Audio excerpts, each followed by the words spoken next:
핵심만 잡아줄게. 자, 문제에 대한 얘기 나와요. 사회지문. 무조건. 근데 이 문제를 세게 말할 수도 있고 아니면 약하게 말할 수도 있고요. 알겠니? 뭐 그렇게 세게 막 얘기하지 않을 수도 있어요. 어쨌든 어떤 특정 문제, 근데 사회지문이다 보니까 이것이 이제 뭐가 되는 거냐면 사회적인 문제가 될 확률이 높겠죠. 근데 요즘의 대세로 한번 접근을 해볼게요, 얘들아. 사회라는 게 뭐냐면 그냥 쉽게 말할게. 공동체잖아요. 그렇지?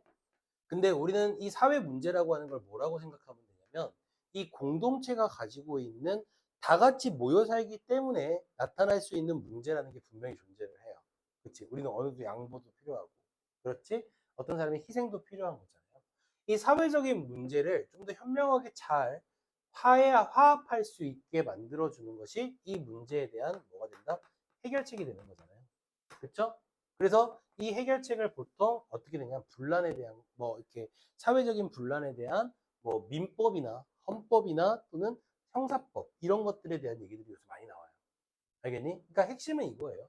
어떤 문제를 얘기하려고 하느냐. 첫 번째 문제는 그게 끝이야. 이거는 구조 너무 단순해. 그지? 이것이 왜 문제가 되든 중간에 살짝 뭐도 말해줄 수 있어? 이유도 말해줄 수 있겠죠? 그런 다음에 이거에 대한 해결책을 현재 어떻게 시행하고 있느냐라고 하는 걸 설명할 수도 있고요. 아니면 앞으로 이런 게 필요하다라고 설명할 수도 있고요. 그것만 딱 집으면 돼요. 근데 어떤 거에 힘을 가할 거냐는 달라요. 그러니까 문제의 심각성을 말해줄 거냐 이건 별로 없고요. 보통 핵심이 뭐냐면 이 해결책에 대해서 구체적으로 설명을 해주는 거죠. 알겠니? 그게 바로 사회문화지문의 핵심이 됩니다. 간단해요. 읽어봅시다. 자, 가볼게요.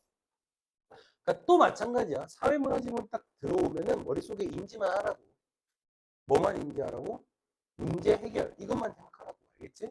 읽어볼게.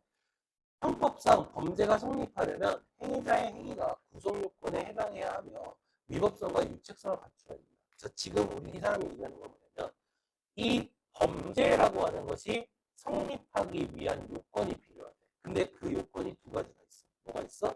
위법성과 유책성. 그치? 뭔지 설명해 줘야 되겠지. 그치? 여기서 구성 요건이란 헌법상 금지되는 행위가 무엇인가를 추상적, 일반적으로 기술해 놓은 것을 이야기한다라고 얘기합니다. 이 사람이 설명하는 게 뭐냐면 일단 우리가 범죄라고 부르는 거 있잖아. 그치? 자, 이것에 무엇을 설명하려고 하냐면 구성 요건을 설명하려고 이미 그 구성 요건이 무엇인지를 설명했어. 처음에는 위법성을 그치? 두 번째는 유책성이라는 게 이미 설명했어. 이 두 가지가 구성 요건이 성립이 되면 그걸 뭐라고 부른다고? 범죄라고 부른다. 알겠지? 그럼 끝나. 해볼게. 자신이 하는 행위가 구성 요건에 해당함을 알고도 그 행위를 의도적으로 실현한 경우를 고의라고 하고 자신의 행위가 타인의 법익을 해칠 것임을 몰랐더라도 사회적으로 요구되는 주의 의무를 준수하지 못한 것을 과실이라고 해. 일단 우리가 범죄라고 하는 것을 두 가지로 본다는 얘기야. 그렇지? 범죄의 두 가지는 첫 번째는 뭘로 본다는 거? 고의라고 하는 게 있고 그 다음에 두 번째는 과실이라고 하는 게 있어. 자, 선생님이 이렇게 두 가지가 나오면 항상 차이점에 주목을 하라 그랬지. 고의와 과실은 어떤 차이가 있냐? 얘는 범죄 사실을 인지했어. 그러니까 의도가 있어 없어? 의도가 있는 상태에서 하는 것이고. 알겠니? 그리고 과실은 내가 의도하진 않았어. 범죄를 저지르겠다는 의도는 분명히 없었지만 그러한 결과를 만들어내는 걸 과실이라고 얘기를 하지. 그렇죠? 그다음 볼까요? 자, 자동차 운전자가 보복 운전의 목적으로 앞차를 뒤에서 들이받아. 보복 운전의 목적이 있지, 그지? 자, 해보자고. 너무 쉽잖아. 고의와 과실이야? 고의죠. 그죠? 추돌한 경우라면 고의에 의한 범죄 행위에 해당할 수 있다. 반면 운전자가 수면 부족이라는 건 내가 범죄를 저지르겠다라고 하는 이 범죄, 그러니까 추돌 사고를 일으키겠다는 의도가 있었던 건 아니잖아, 그지? 그러니까 이거는 뭐가 되는 거야? 과실이 되는 거지. 너무 쉽지, 그지? 음주운전은 뭘까? 과실이야. 그래서 음주운전으로 사망을 일으켜도 처벌이 약한 거야. 법을 바꾸자는 거잖아, 지금 말하는. 음주 상태에서 운전을 한다는 건, 그지? 누굴 죽이겠다는 것과 동일하다고 봐야 된다. 왜? 죽일 수 있는 가능성이 너무 크기 때문에 이게 보자는 거잖아. 그치? 이렇게 보는 거야. 과실에 의한 범죄에 해당할 수 있다. 의도적으로 규범, 불복종에 해당하는 고의에 비해 과실은 불법성이나 책임의 정도가 약한 것은 당연한 얘기죠. 다시 말하면 처벌이 어느 게 더 심하다는 얘기야. 고의보다는, 아니, 과실보다는 고의가 더 크다는 얘기죠. 그죠? 맞지? 그래서 우리나라는 원칙적으로 고의범만을 처벌하되 정상적으로 기울여야 할 주의를 게을리하여 죄의 성립 요건인 사실을 인지하지 못한 행위는 법률에 특별한 규정이 있는 경우에만 처벌한다고 명시한 형법 제14조에 따라 법률에 특별한 규정이 있는 경우에만 예외적으로 과실범을 뭐 할 수 있다? 처벌할 수 있어. 그러니까 고의범을 처벌하는 건 당연한 거고 이건 무조건 처벌 대상이지. 그렇죠? 고의성이 있었으니까. 근데 과실범 같은 경우에는 무조건적인 처벌을 할 수 있는 것은 아니고 무엇을 둔다는 거죠? 규정의 예외에 따라서. 규정의 예외에 따라서 과실범은 뭐 할 수 있다? 처벌할 수 있다라고 하는 것이 바로 우리의 형법이라는 거예요. 다음으로 가볼까요? 자, 헌법 제14조는 과실의 개념 요소로 주의를 게을리함을 명시적으로 밝히고 있다. 이는 행위자가 자신의 부주의, 즉 주의 의무 불이익에 인해 예견하거나 피할 수 있었던 법익 침해 결과를 초래한 경우를 이른다라고 합니다. 자, 어떤 문제냐면 고의는 우리가 처벌을 할 수가 있죠. 근데 과실이라고 하는 건 냉정하게 따져보면 이 사람이 범죄를 저지르겠다는 뭐가 없었어? 의도가 없었잖아. 그러니까 이 사람이 의도가 없는데도 어떻게 처벌을 할 수 있겠느냐. 근데 문제는 뭐냐? 과실일 때도 뭐는 발생을 해? 피해자는 발생을 하거든. 그러면 이러한 문제를 우리는 어떻게 해결을 해야 되느냐라고 하는 거예요. 그러면 잠깐만, 이 부분은 일단 나중에 설명을 하고, 자, 과실 부분에 대해서 우리는 어떻게 처벌을 할 것이냐. 지금 얘기하는 게. 과실의 처벌이 되는 거잖아. 그쵸? 이거에 대한 해결책으로 제시한 게 바로 제14조의 헌법이 된다라고 하는 거지. 그치? 그리고 이 처벌을 하기 위해서 우리는 첫 번째로 과실의 개념 요소가 필요하다는 건데 주의를 게을리함을 명시적으로 밝히고 있다는 거지. 이 제14조에 있는 것이 핵심이 뭐냐? 주의를 게을리함이라고 되어 있는 거야. 이거를 명시적으로 밝혀놓는 거지. 조금만 더 다시 한번 읽어보자. 이는 행위자가 자신의 부주의, 즉 주의 의무 이행으로 인해서 예견하거나 피할 수 있었던 법익 침해의 결과를 초래한 경우를 이른다. 달리 말하면 행위자가 주의 의무를 다하였더라도 결과가 하였으리라고 인정되는 경우에는 과실범이 성립하지 않는다 이거야. 그러니까 핵심은 뭐냐면 주의를 게을리한다. 그러니까 어떤 사람들만 처벌할 수 있느냐? 주의 의무를 뭐한 사람들? 의무를 뭐한 사람들? 위반한 사람들은 처벌의 대상이 된다. 이 말이 되는 거지. 나는 신호를 잘 지키고 규정 속도를 잘 지키고 가다가 무단횡단하는 사람을 딱 쳤어. 치게 됐어. 그치? 처벌의 대상일까? 아니지. 나는 뭐 했어? 주의 의무 위반을 다 지켰지. 그럼 처벌의 대상이 아니야.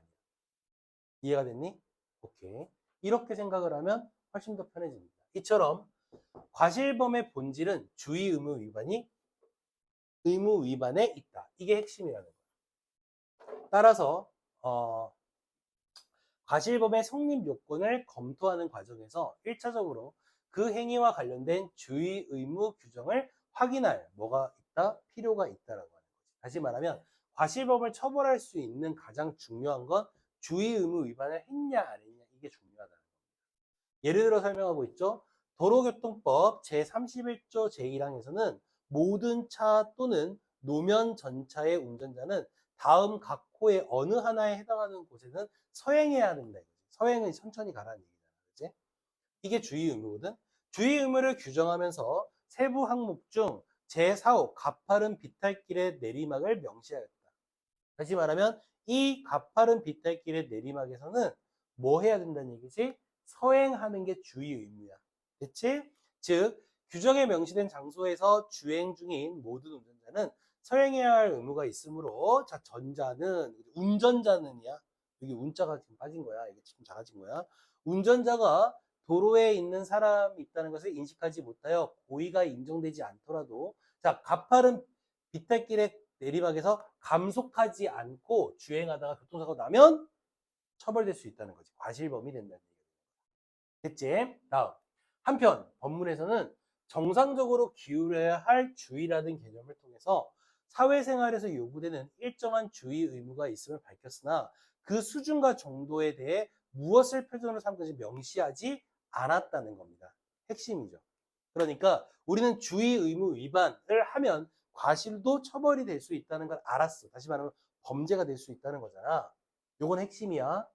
그런데 이 주의 의무에 대한 아직도 과제가 남았다는 거지. 뭐가 아직 안 정해졌냐? 수준과 정도가 표준으로 삼는 것인지 명시되지 않았다. 다시 말하면 어느 정도까지가 이 주의 의무인지를 이 주의 의무의 수준이나 그 다음에 정도에 지금 현재 뭐가 없다는 얘기냐면 기준이 없다는 얘기예요. 그렇지? 그래서 그 주의 의무 표준에 대한 견해가 객관설, 주관설, 정출설 이 세 가지가 있다. 그럼 지금부터 나오는 게 이거죠. 수준 정도의 기준을 어떻게 정할 것이냐라고 얘기했을 때 첫 번째로 나오는 게 객관설이겠죠. 어떻게 정할 것이냐. 두 번째는 주관설이 있겠죠. 그리고 마지막 세 번째는 뭐가 있을까요? 절충설이라는 게 있어요. 알겠지? 자, 이거는 앞에서 우리가 했던 것들을 다시 한번 해보는 거야. 예를 들어 인문지문에서 했던 것들을 그대로 적용하는 거야. 볼까요? 객관설은 사회 일반인의 주의 능력을 기준으로 해서 주의 의무 위반의 유무를 판단하는 견해로 평균인 표준설이라고도 합니다. 다시 말하면 핵심이 여기에 있다는 겁니다. 주의 의무 위반의 유무를 판단하는 거예요. 그러니까 주의 의무 위반을 했냐 안 했냐가 중요하다는 거죠. 그렇지. 그러니까 그 정도는 상관이 없다는 거예요. 했으면 그냥 무조건 처벌인 거지. 이는 주의 의무의 척도가 추상적, 객관적이어야 한다는 전제하므로 과실 유무와 과실의 경중을 판단할 때 행위자의 구체적인 사정이 아니라 일반적인 사람들이 취할 수 있는 주의의 정도를 표준으로 삼는 거예요. 핵심은 어디를 표준으로? 일반적인 사람들이 취할 수 있는 주의의 정도가 된다 이 말이에요. 무단횡단하다가 사고가 났어. 야, 무단횡단 뭐라고 해야 되지? 신호 위반을 해서 사고를 냈어. 됐지? 그런 경우에는 일반적으로 우리가 취할 수 있는 주의의 정도에서 보자면 어때요? 주의를 하지 않았다고 보는 거잖아. 맞죠? 그러면 이건 처벌 대상이야. 단, 의료나 운전 등과 같이 전문화된 업무와 관련된 행위는 동일한 업무와 직종에 종사하는 사람들을 표준으로 삼는다. 반면 주관설은, 그렇죠? 객관설이 나왔으니까 이번엔 주관설 보자. 행위자 개인의 주의 능력을 기준으로 하여 주의 의무 위반을 판단하는 견해로 행위자 표준설이라고도 합니다. 규칙의 근거가 행위자의 주관적인 요소에 있으므로 주의 의무의 척도로 행위자의 개개인의 주의력을 표준으로 삼자는 겁니다. 개개인의 주의력을 표준으로 삼자는 겁니다. 알겠지? 예를 들자면 어떤 걸로 볼 수 있을까? 그냥 쉽게 얘기를 하자면 이런 게 될 수가 있을 텐데 너무 적절하지 않은 예일 수도 있겠는데 장애가 있는 사람들 있잖아. 이런 사람들 같은 경우에 어떤 이제 부주의에 의해서 주의 의무 위반에 의해서 사고를 내는 거랑 그 다음에 장애가 없는, 알겠지? 그 사람이 사고를 똑같은 상황에서 똑같이 사고를 낸다 하더라도 아무래도 장애가 없는 사람 쪽을 좀 더 무겁게 하자는 거잖아. 개인의 주의력의 표준으로 삼자는 거잖아. 그치? 이해가 됐지? 왜 자꾸 술 처먹고 기억 안 나요? 그러면 심심이야기. 심심. 조두수는 알지? 조두수는 알지? 이건 거의 나갔. 고의범인 거겠니? 과실범인 거 아니?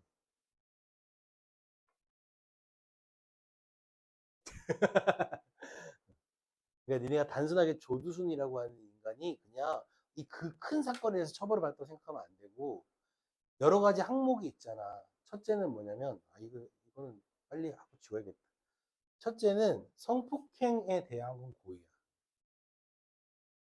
알겠니? 근데 성폭행 이후에 아이에게 장애를 남기게 한 거 있지? 그거는 과실이야. 그래서 몇 년 안 받은 거야. 그러니까 아이에게 장애를 남기게 하겠다라는 뭐가 없었냐면 이제 의도가 없었다는 거지. 미친 거 같지 않아?